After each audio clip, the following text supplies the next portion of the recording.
Amen. Praise God.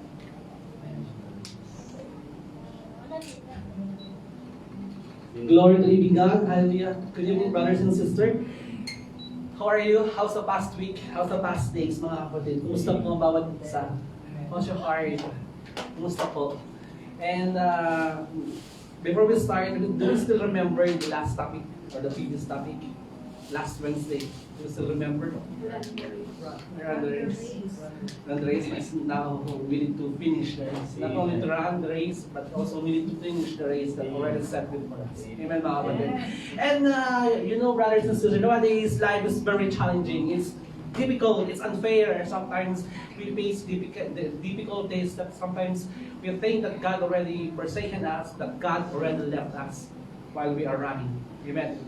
And being over, I know all of us, some of us facing salary issue. Some of us didn't receive our salary yet. Nakasahod na ba lahat? Do we receive our salary? Hindi pa. O di ba? Some of us are having salary, iba wala sahod talaga. So sabihin naman, huwag ka magsumahod kasi kawal ka ako, tumabay ka lang. We didn't receive a salary yet. Some of us, maybe some of us, oh, now I know, some of us still salary that yet come. Okay?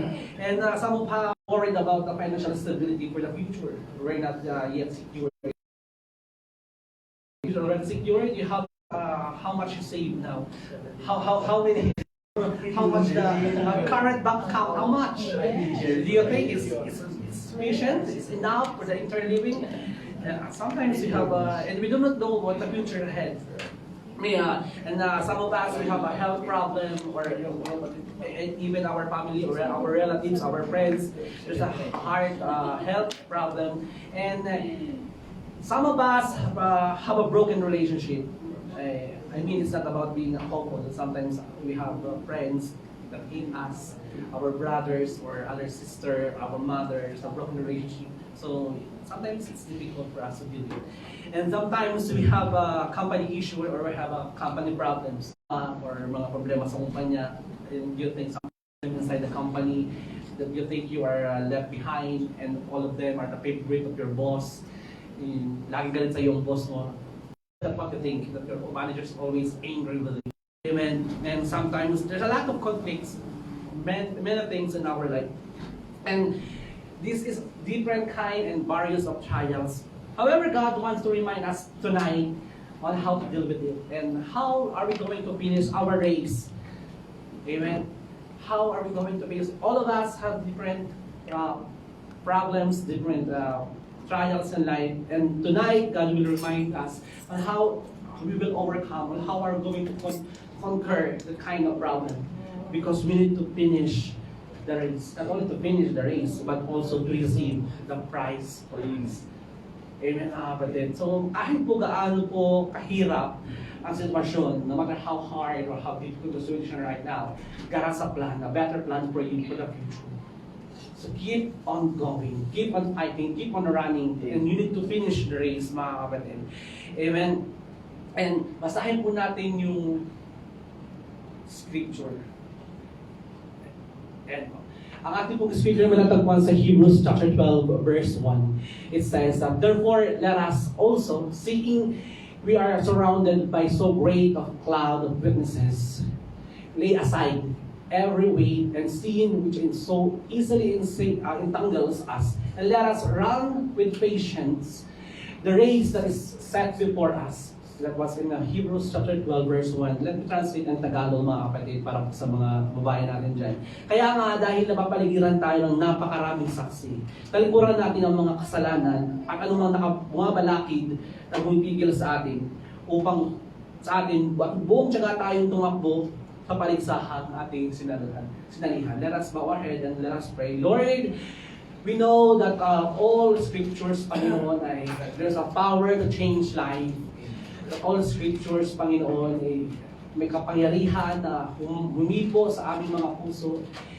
At all yung scriptures, Panginoon, ay kaya nitong bigyan ng panibagong lakas sa mga kapatid na nanghihina patungkol sa paligsahan, sa pagtakbo, Panginoon, na aming sinalihan. Lord, We ask for the guidance of your Holy Spirit. I know that I cannot do nothing. And a part of you, I am nothing. Wala akong kakayahan, Panginoon. So I acknowledge the presence of the Holy Spirit. That the Holy Spirit will be our preacher tonight. The Holy Spirit will be our teacher. Sapagkat wala akong kakayahan, Panginoon. I acknowledge that I am nothing, Panginoon, sa harapan mo. So para sa tulong at sa gabay ng iyong banal na Espiritu, siyang magtuturo, Panginoon, sa aming ngayong gabi. Sumampalataya kami, Panginoon, ng buong puso, Panginoon, na Ikaw ang siyang magbibigay sa amin ng panibagong karagdagan ng kalaman, panibagong kasiglahan, at kagalakan sa aming mga puso para matapos ang takbong inatakda para sa amin. Lord, I lift up all things sa mangyayari ngayong gabi. Ikaw ang patuloy na madakila, patuloy mo akong itago, Panginoon, sa iyong likuran, at Ikaw ang patuloy na magdingding at makita. Panginoon, I speak as I share your message tonight, Lord. For you all the praise and glory, honor and adoration. This is our prayer in the name of our Lord and Savior Jesus Christ. Amen. So mga kapatid, sabi ko nga kanina na lahat tayo may mga challenges. We have all kind of challenges. I may not know kung gaano kabigat yung mga challenges.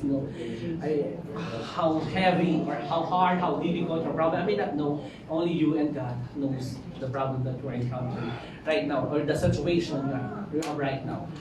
But mga kapatid, gaano po kabigat yung problema na meron kayo?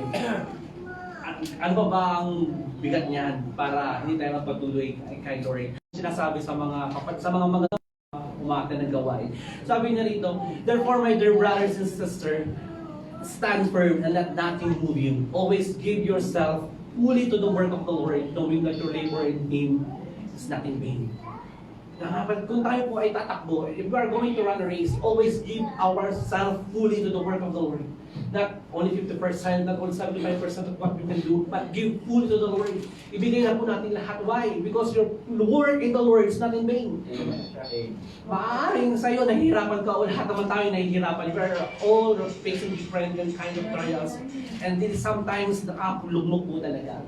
But if you anong pagkakaiba na ibibigay mo yung 50% at ibibigay mo yung 100% kay Lord, ibigay mo na yung buo para matapos na yung nakakda para sa always give. Kasi wala akong sasabihin natin na nangihina tayo. Kapatid, lahat tayo may panahon na nanghihina. May panahon na malakas tayo. Diba? Lalo na yung mga hindi sumahod, parang nila mahina sila ngayon. Kasi wala nagawa. Diba? Look, sabi natin how influential, ang paano nakaka-apekto, how the money can influence people. If you have a lot of money, you're joyful. Diba? You're happy. You're powerful. But if you don't have money, you will stop serving God dahil wala ka ng pera? No. Magpatuloy mo tayo. And tonight, it is a reminder for our God na we can finish the race despite of any tests and any trials. That is whatever it is, we can finish it. Not because we are strong or we are powerful, not because we have a lot of money, not because we are popular or we have a lot of followers on TikTok or we have a lot of friends on Facebook, Instagram, or whatsoever. You can finish the race because God is with you. And anything that is difficult or for man is impossible to finish, but for God, all things are possible. Maaaring limited yung kakayahan natin. Hindi natin kayang tapusin mga kapatid. We cannot do. But with God, kahirap, makakaya natin. Remember that the Lord is our shepherd and He will lack nothing. Gaano man kahirap yung ating sitwasyon, mga kapatid. And no matter what kind of temptation that we have, sabi ng salita ng Diyos ng 1 Corinthians 12:13 na no temptation has overtaken you yet except what is common to mankind. And God is faithful. He will not let you tempted beyond what you can bear. Amen? But when you are tempted, He will also provide escape for you to endure it. Alam po yung mga temptation na hindi natin kaya lampasan. Sabi ng salita ng Diyos, mga kapatid, na God is faithful. Kung hindi mo kaya, okay, hindi mo kaya. Hindi ka bibigyan ng kapagsubukan ng Diyos na hindi mo kakayanin. He created you and He knows your capacity. He knows your limit. Kung alam niya kung hanggang saan yung kakayahan na meron ka. Alam na yung temptation na kaya nang ibigay sa'yo kung hanggang saan ka tatay sa temptation na yun. Ang sabi niya, kapag ano na yung kapagsubukan, tutulungan ka niya so you can endure this kind of temptation. You can escape and you can endure. That's the reminder of the Lord tonight. And we need to finish, as a title, we need to finish the race. Sabi nga natin last week, it not matter how you start, but how you finish the race. And now, we need to finish the race. All of us have our own race. May kanya-kanya po tayong takbuhin sa buhay. Yung iba, mabagal tumakbo. Yung iba, mabilis. Yung iba, okay lang. takbo-takbo lang, nakatakbo. But what important is we need to finish the race that's set before us. Amen. And God will give us the key on how we are going to finish the race that's set before us. Amen. Wala kang timer ngayon, no? Goods. Hindi naman sila, there's no limit tayo. Buti naman. walang 9 minutes. Amen. So, we need to finish the race. The race, let's remember the word race. To be more specific, mga kapatid. R, it represents or it stands for repentance. A, for the attitude. And C, for the commitment that we have to our Lord Jesus Christ and how you become the encourager to others. That's the race, mga kapatid. So we can finish the race. We need to think it, to deeply impart to our heart that we need to finish the race. First, let's talk about the repentance, mga kapatid. When we say repentance, what is the first thing comes in your mind? Is forgetting what? Diba? Sabi po natin dito, lay aside every weight. As a runner, hindi po, not a weight, a physical weight. Mga kapatid, it's not a physical weight. I mean, if you are a runner, if you are joining the marathon, you need to finish the race, mga kapatid, na nakakita na ba yung tumatakbo na maraming bit-bit, na tumatakbo, naka pants, you're joining the marathon and you're wearing a pants and you are wearing a jacket and you are a bag, you are another bag here. No, you need to keep aside and you need to lay aside every weight na nagpapahirap sa'yo para tumakbo, mga kapatid. So as a Christian, ganun po tayo, mga kapatid. May mga bagay na maaaring kapahirap sa atin at kinakailangan nating gawin. Kailangan iwanan na. Pag-repent tayo sa mga kasalanan na nagagawa natin while we are running or while we need to finish the race. Ano yung mga kasalanan na yan? Sabi nito, when you encounter Jesus Christ, we need to lay aside all the weight so we can follow Him and finish our race. Do we encounter Jesus Christ? We know Jesus Christ, right? And if we follow Him, mga kapatid, we need to deny ourselves as Matthew chapter 16 verse 24 said. If you want to follow me, you need to you need to deny yourself, then you need to follow me. Mga kapatid, may pinapagawa ko eh. You need to deny yourself. Ano gusto ng ating katawan? Di ba gusto natin mabawal tayo sa kasalanan? Patuloy tayo gumawa ng kasalanan, yung mga kasalanan na ginagawa natin. But if you are going to finish your race, you need to repent. You need to lay aside all the weight, yung mga kasalanan na nagpapabigat sa iyo. Nag-repent ba tayo? Do we have a repentance heart sa mga kasalanan na nagagawa natin? Or okay lang kahit patuloy tayo ng bawat sa kasalanan? Amen, kapatid. Do we have a repentance heart? Nag-repent ba tayo sa mga kasalanan na nagawa natin? The day that we encounter Jesus Christ, did we repent for the sins that we did? Or wala lang, sige lang, gawa pa tayo ng kasalanan. We need to... No, mga kapatid, the day that you encounter Jesus Christ, the day that you meet Him, you need to repent from the sin. Yung mga kasalanan na pinagagawa natin. Okay, sabihin natin, okay, nagsisi na ako. And sometimes, may mga kapatid na umaalis pa rin. And they think, ito po yung mahirap, mga kapatid. They think that God cannot forgive their sins. Ito po yung kadahilanan niya. I asked a friend of mine and asked him, bakit hindi ka na nagpapatuloy? Sabi niya, God, marami na akong kasalanan. Kaya hindi ako umate ng church. Kaya hindi na nagsisimba kasi marami akong kasalanan. For the sake of our foreign brother, I asked one of my friends, why you're not joining again for the divine service? And he told me, he replied that I am not able to attend because I am a sinner. I am not holy man to attend the church. Mga kapatid, all of us are a sinner. And sometimes po yung nagiging hindrance sa atin kung bakit hindi tayo makalapit kay Lord. You think na hindi tayo kayang patawarin ng Panginoon. Ganun ba ang Diyos? Ganun ba ang pagkakilala mo sa ating Diyos? Hindi niya kayang patawarin na kasalanan na meron ka. But sa wrong thoughts. Kaya tayong patawarin ng Panginoon na kahit gaano karami, kahit gaano kalaki, kahit gaano kataas, kabundok man ang kasalanan mo, kahit gaano kalalim ang kasalanan mo, kaya tayong patawarin ng Panginoon.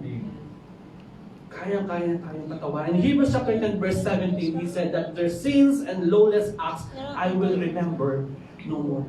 It is a statement of our Lord. In Hebrews chapter 8 verse 12, he says that, for I will forgive their iniquities and will remember your sins no more. Imagine, hindi lang niya patatawarin. Hindi lang na kayo patatawarin. He will not just forgive you, but He also forget what you've done, what you're sin. For a man, it's impossible. Sometimes, babalikan natin, maalala natin yung ginawang kasalanan ng mga pakilala sa buhay. But for God, He will remember no more. He will not remember. And it's enough. Amen. Si Lord pa ay nag-aaya, ano ba, why you will not come with me? Why you will not come near to me? And God said in Isaiah chapter 1, verse 18, is one of my favorite verse and comes to repentance. And sabi ng Panginoon, come let us wrestle together. Gaano man kalaki, gaano man kapula ang kasalanan mo, kaya ko itong ituring as white as snow, as white as the wool. Karang balahibo ng tupa na bagong paligo. Imagine si Lord na nagsasabi, halika, mag-usap tayo. Ano bang kasalanan mo? Gaano ba karami ang kasalanan mo? Sabi niya, kahit gaano ba yung kapula, I can turn it so white as snow. Kaya huwag po tayong magkatubili na hindi lalapit kay Lord. We need to repent. At sabi niya, you need to acknowledge your sin. And paano tayo mag-repent kung hindi naman natin na-acknowledge the sin that we have? In the 1 John, di ba? 1 John 1:9. If you confess your sin, He is faithful and just to forgive you and cleanse you for all unrighteousness. But there's a thing, you need to confess your sin, you need to acknowledge that you are a sinner. You need to acknowledge that you have a lot of sins done in your life. Paano ko patatawaran ng isang tao na hindi namin sinasabi kung ano yung nagawa niya kasalanan sa akin? Example sa atin, Jane, may kasalanan pala sa akin. Paano ko siya patatawarin kung hindi siya humingi ng tawad sa akin? The same way, if you have sinned against God, you confess to God. And He will forgive you. Kaya pa nagkakasala tayo, huwag po natin sabihin sa kapatid. Sabihin natin kay Lord na nagkasala tayo. But remember, He is not only to forgive, but He is also just. He is a just God. Tanggapin natin yung maaaring resulta ng ginawa natin yung kasalanan. Amen. It is the one thing na sinabi rin sa Acts chapter 2 verse 38, repent and be baptized, every one of you, for the forgiveness of your sin. Ang unang-unang pinagawa ng ng mga apostol, they not teach agad kung paano maging magturo, kung paano dapat gawin. Sabi lang niya, repent. Kaya kailangan po natin mag-repent sa mga kasalanan na ginawa natin. Amen po ba mga kapatid? Kung ngayon po nag-aalangan kayo, diba? At sasabihin natin, okay, nag-confess na ako kay Lord. Nasabi ko na yung mga kasalanan ko. Nag-repent na ako. Kailangan, hindi na po talaga natin babalikan. It's 180. Ito lagi na lang sinasabi ng mga pastor dito na madalas sa pinarinig na tatalikod ka, iiwanan mo na yan, diretsyo na pagtakbo mo. Hindi mo na babalikan. Kasi kung babalikan mo, iniwan mo yung kasalanan mo dyan, isang bag, gabuntok mo kasalanan, iniwanan mo dyan, at babalikan mo pa, paano ka makatapos sa pagtakbo mo kay Lord? Si Lord nag-iintay sa'yo doon. Eh kung tatalikuran mo, babalikan na naman sa kasalanan, how are you going to finish the race that's set before you? You will keep coming back to the sin. Straight toward God. Wala po natin mabalik-balikan pa. Amen? Ang Lord, lagi na sinasabi sa mga na-encounter niya, do we still remember the woman who caught in the act of adultery? Sabi niya, go and sin no more. Pinatawad niya eh. Diba? Sabi niya, hindi ko naalalahanin na kasalanan mo, kung ano man ang kasalanan na gawa mo, but sabi niya, go and sin no more. It's important to emphasize that God is required us to repent. Amen mga kapatid. Alam natin kung gaano katindi noon ang babae na muli sa pangalan niya. The woman who committed the act of adultery, pwede siyang magpatayin doon. Pero pinatawad siya ng Panginoon. Sabi lang niya, huwag ka nang gumawa ulit ng kasalanan. It's the same way nung miracle na nangyari sa Pool of Bethesda. Nung bumalik sa kanya, yung laking makasalanan, lalaking hindi nakakalakad, na paralyzed. Sabi ng Panginoon, okay, go and sin no more. So it is the same thing, kapatid. A reminder for us to how to finish the race. If we encounter Jesus Christ, for us to be able to finish the race, sin no more.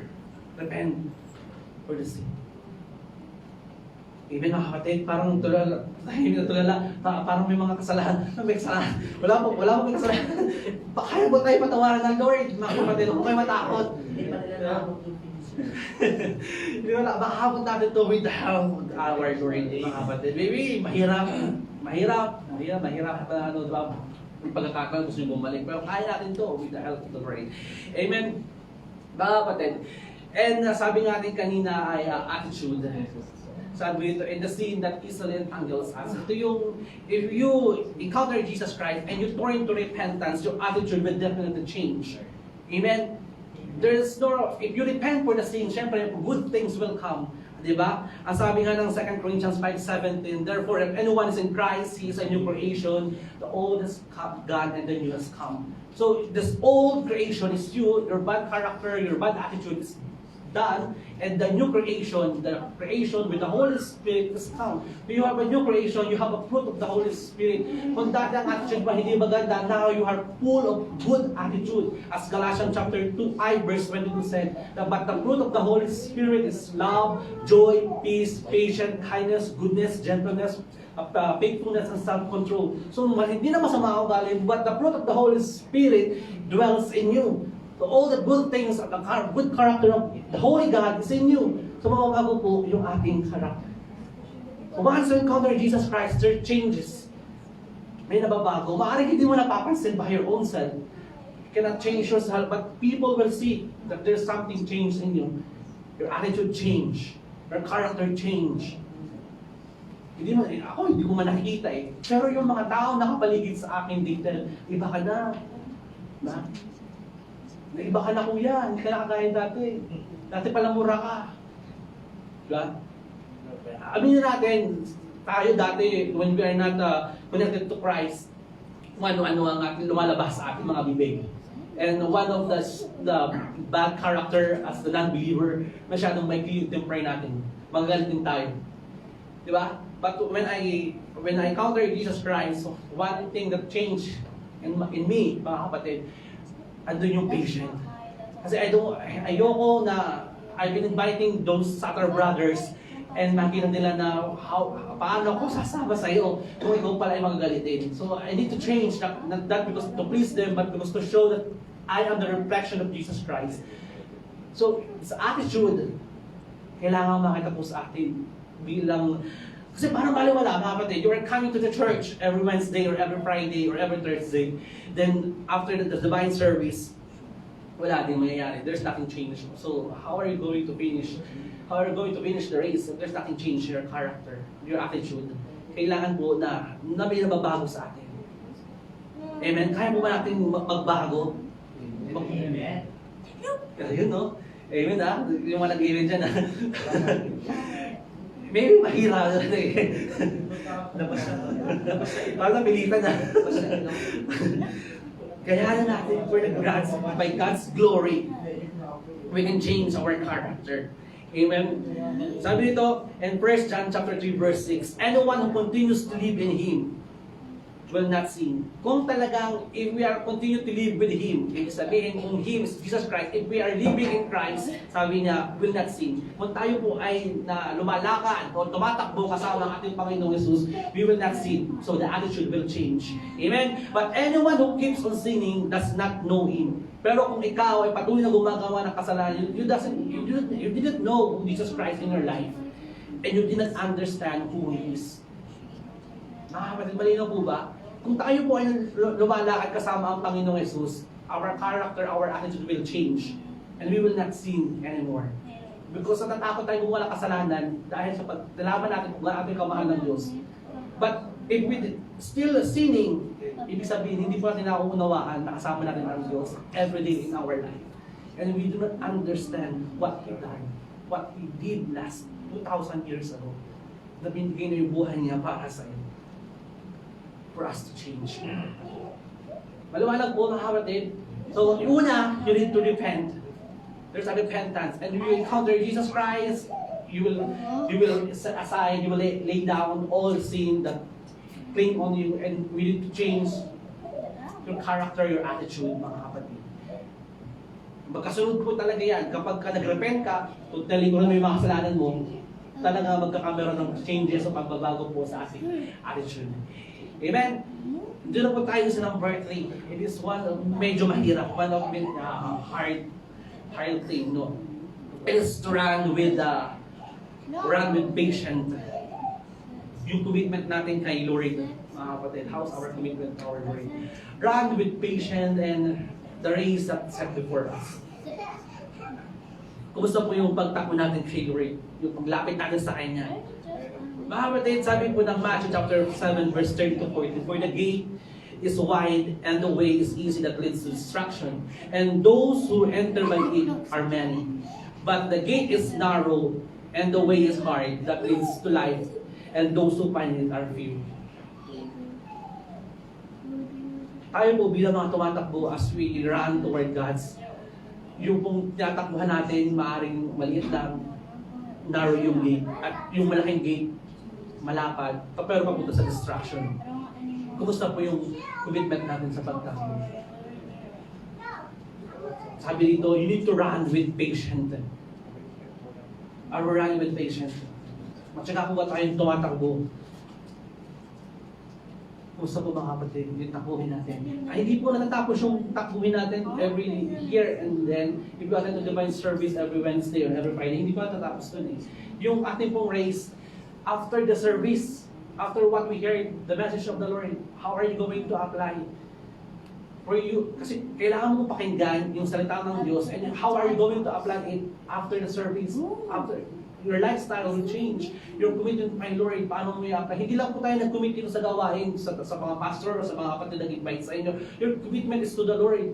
Hindi lamang po dito matatagpuan ng Lord. Sa labas po ng bahay pa ng bahanan niya ng presensya ng Panginoon. How your commitment to Him? How are you deal with it, with the problem, with the boss, with the people around you, with your friends, with your colleague, with your roommates? Paano po yung pakitungo mo sa Kanya? How you are going to finish the race with them? Kung paano ka makitungo sa kanila? And I asked my friend, it is one of my friends in Zata, I will not name him. Pero tinanong ko sa kanya, kumusta yung commitment mo kay Lord? Kasi you are ordained as a deacon before here and a worker. I could be mistaken. You are ordained as a worker in a church, but hindi ka na umaattend. You are committed, sabi ko sa akin. May commitment ka.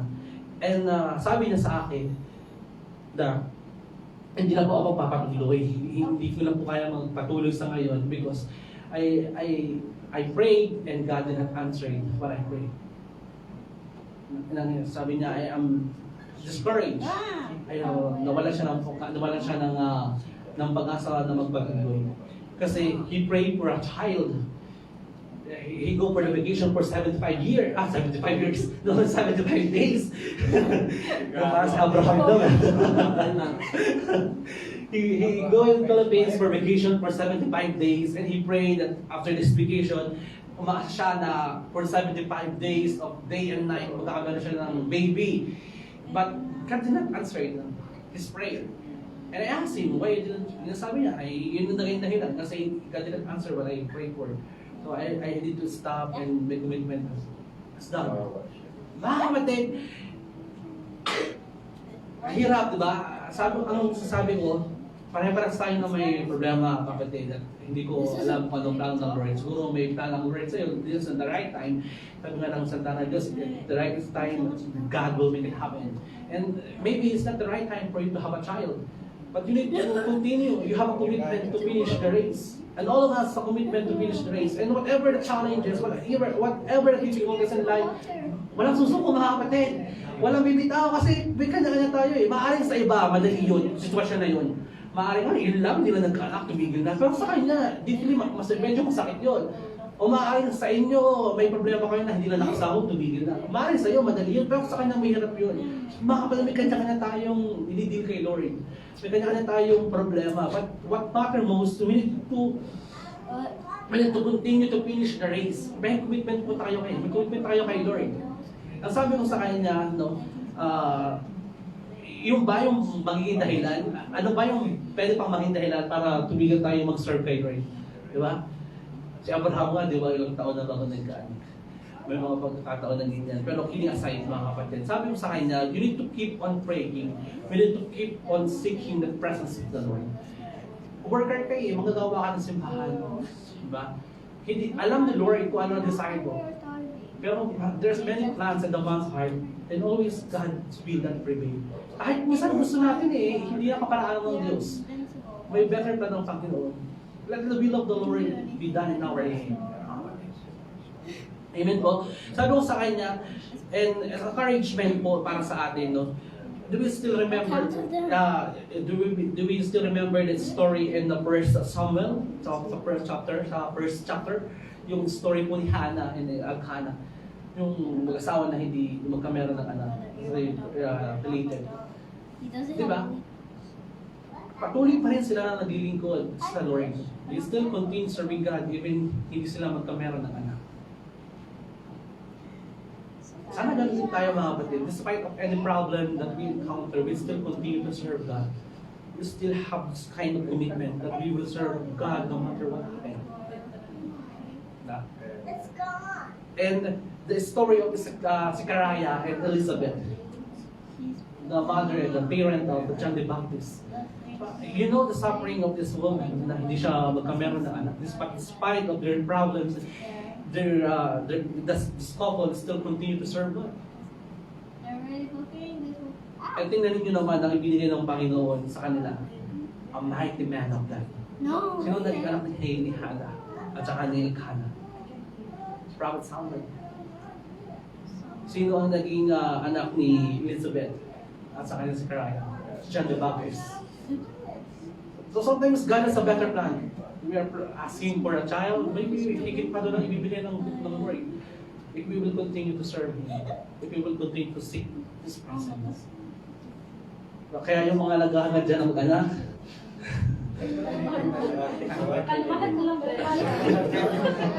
pray lang tayo 25 years. Kaya mo yan. Laban lang. There's a perfect timing, mga kapatid. Marami pa po eh. You know, there are many problems in life, no? Meron, kung alam niyo po, higit pa doon yung pinoproblema namin ng ating isa. And I told you several times about the problems that I have. But it is not the reason to stop serving God. Nalulungkot ako kanina, naiyak ako, hindi ko dahil sa problema na meron ako. Kasi I know I can bear the problem. Kaya kong dalhin yung problema, kaya kong i-handle yung problema. Kaya kong mawala na sa mundong nito and to have it in the presence of the Lord. Totoo po. Pero nalulungkot ako at naiyak ako kasi naaalala ko yung mga kapatid na humihinto at nawawala yung kanilang commitment to finish the race. Naalala ko kasi sayang eh. Nag-effort ka, ang dami mo na in-effort eh. Naghugas ka ng plato, nagpuyat ka, nag-vacuum ka rin sa loob ng simbahan, nagpuyat ka ng maraming araw, ng maraming oras. And you're going to stop? Where's your commitment in God? Nakakaiyak. Kasi I thought you already know and I thought you were mature enough to understand that your commitment is not to the pastor, your commitment is to the Lord. So kung maghuhugas ka ng plato, isipin mo, hindi ko itong ginagawa, pwede Mark, ginagawa ko ay Lord. Sana ganun mga kapatid. Kasi nakakaiyak na kapatid, nagpuhit ka na eh. Isang taon ka lang naglilingkod, tapos tuminto ka pa. May reward na naghihintay sa'yo. You need to finish the race in spite of difficulties in life. Kailangan na tayo ng problema. Problema ka, problema kita. Ayoko ng problema. May kailangan tayo ng problema. Deal with it with God. Surrender it to the Lord. Diba? Kailangan natin minsan nga, niluloko ko yung amo ko. Sabi ko, amo, every month na lang sinasayang mo sa akin, darating yung salary increment ko eh. Di ba Kuya Marlon? Yung aming dagdag sahod sa amin, darating every month, wala naman dumarating eh. Niluloko mo lang ata kami. Lagi na, Inshara next month. Wala na bang ibang ibig sabihin, hindi yun? But I never dismay, I never discourage. Hindi pa ako huminto. Hindi ako huminto na paglingkod kay Lord dahil lang na dumating yung sahod ko, nag-increment, titigil na ako. Hindi mo. And sana ganun po tayo mga kapatid. Despite of negative things happen in our life or kung ano man yung mga negativity na nangyayari sa atin, let's continue our race. Continue lang tayo kahit 7 years, walang dagdag sahod, still basic salary, kahit ginagawa mo na lahat, lahat, and yet you don't have still a salary increment, a salary received, no? Diba? Ganun pa rin. Tapos yung tip, nawala pa. Nawala pa yung state box. Yan talaga kapagsukan, no? Talagang sinusubok tayo ng Panginoon. Amen. And for us, finish the race, hindi lamang po kailangan na mag-repent tayo or katalikuran yung kasalanan na meron tayo, or to change, pangalawa, not only to change our attitude or mabago yung character na meron tayo, and to remember who or kanya tayo nag-commit or yung commitment natin kay Lord, kailangan maging encourager din tayo. And tingnan natin yung mga naunang encourager para matapos natin yung takbuhin na meron tayo. Doon po sa first sentence ng ating scripture kanina, in Hebrews chapter 12 verse 1, sabi nito, therefore let us also seeing we are surrounded by so great a cloud of witnesses. Ang author po ng Hebrew, he discussed previously in chapter 11, those men of faith. Kung mabasahin pa natin doon, inisas niya from Abraham until to the birth or Jesus Christ. Those are the great cloud of witnesses. Sila po yung mga saksi kung gaano sila naghirap, and yet they still continue to serve the Lord. Kung ano yung suffering na napagdaanan nila, lalo na si Joseph, kung natatandaan ninyo, binenta siya, he sold by his brothers sa mga Egypto, sa mga merchant. Ang dami niyang suffering, lahat sila, Daniel, and marami pang iba na men of faith na nagsuffer. So kailangan, tingnan natin sila kung ano yung suffering na meron sila, and yet they still continue and they finish the race that's set before them. Pati ganun tayo. Kung gaano ang pinaghirapan nila, lalo na ang ating Panginoon Jesus, he suffered the most. And yes, mga kapatid, natapos na yung takbuhin na nakatakda para sa kanya. He died for our sin. Remember that. So, we will become also an encouragement to others. Yun po yung magandang dapat natin. Tandaan po natin yung mga naunang mighty men of God. So we are able to finish the race that's set before us. Gaano ba yung mga problema? Lalo yung mga apostol, mga dati na mga apostol and propeta, kung gaano sila sinapit nila. Diba? They suffer most para po sa kanilang faith. Ay tayo, wala tutulog na lang. Mas gusto pa natin isang matulog, no? Kapag pagod, matulog na lang tayo, magbata na lang tayo, or diba? But praise God, kasi tayo lahat Kasi we seek first the presence of the Lord. But praise God, sabi ng Matthew 6:33, but seek ye first the kingdom of God and His righteousness, and all things shall be added unto you. So mga kapatid, kung kailangan ng strength, but you seek first the kingdom of God, God will sustain the strength that you need. Inuna mo siya, bibigyan ka ng kalakasan. But you need to do something. Hindi naman kasi lakas ka ng kalakasan, pero nag-quit ka rin naman after the service. May pahinga ka rin, mga kapatid. It-depend lahat kay Lord. So mga kapatid, maging at kung itutuloy pa natin to yung sa verse 2, no, na yung sinasabi natin that looking unto Jesus, the author and finisher of our faith. So ito po yung tingnan natin. The author of our faith is Jesus Christ. So we can finish the race and we will become encouragement to others. Mga kapatid, when we are looking to Jesus Christ, then you will become the reflection of His image. Kung sino po yung lagi nating tinitingnan, kung sino po yung laging nakikita, o lagi natin nakakasama in our daily life, naging reflection po tayo ng ganong klase ng tao. Ewan po ba? Tignan niyo po yung lagi niyong kasama, kamukha niyo na. Yung character niya, hindi yung mukha. Kung sino yung lagi niyong kasama, lagi niyong kwentuhan, nagiging kamukha mo na yung character niya, yung kanyang image, yung kinagawian niya, lalo na sa mag-asawa, di ba? Na-adapt nyo yung kanyang character, yung kanyang attitude. So, kung ang lagi mong kasama, o lagi natin kasama in our daily lives, ating buhay, ang Panginoong Jesus, and you acknowledge that Jesus Christ is with you in your daily walk, then mag-reflect sa iyo ang character natin, Panginoong Jesus. Diba? Kaya kailangan po mga kapatid na isinasabuhay natin. Hindi lamang po napapakinggan, because the most important thing we need to apply in our daily life. How did Jesus Christ change our heart, our mind, and our character? And that's good thing kasi kahit hindi tayo magaling mag-share ng gospel or we don't even know how to talk the Bible or any verses, as long as the brethren show that your life is changing life, your life is a testimony, and you have a power to change others' life. Kaya po natin baguhin ng mga tao na nakapaligid sa atin kahit hindi ko tayo nagsasalita. kaya din silang encourage, kaya din silang palikasin ang kanilang kalooban kapag nakita nila na nagre-reflect sa atin ang Panginoong Jesus. So mga kapatid, kahit hindi ko sabi mo kayo mag-aral ng verse o kayo mag-memorize ng verse, I just discourage you. And I want to say that your life-changing, your life testimony is the best thing to win souls and bring souls para sa ating Panginoon. Amen. So, I-challenge mga kapatid that we not just only finish the race, we need to become encourager also to those brethren na nanghihina para makatakbo sila palapit sa ating Panginoon. Yeah, I have to. Amen. Let us bring each other towards I'm stuck. our Lord. Not only ikaw lang patakbo, nakita mo na nanghihina, so we need to become encourager and let them also finish the race papunta sa ating Panginoon. This is the old one. Are we clear, brothers and sisters? Yes. So, the first one what's this? We need to repent. We need to repent. How about the attitude? Check your attitude, no, mga kapatid. Attitude daw. As a conclusion, mga kapatid, and C, it stands for the commitment.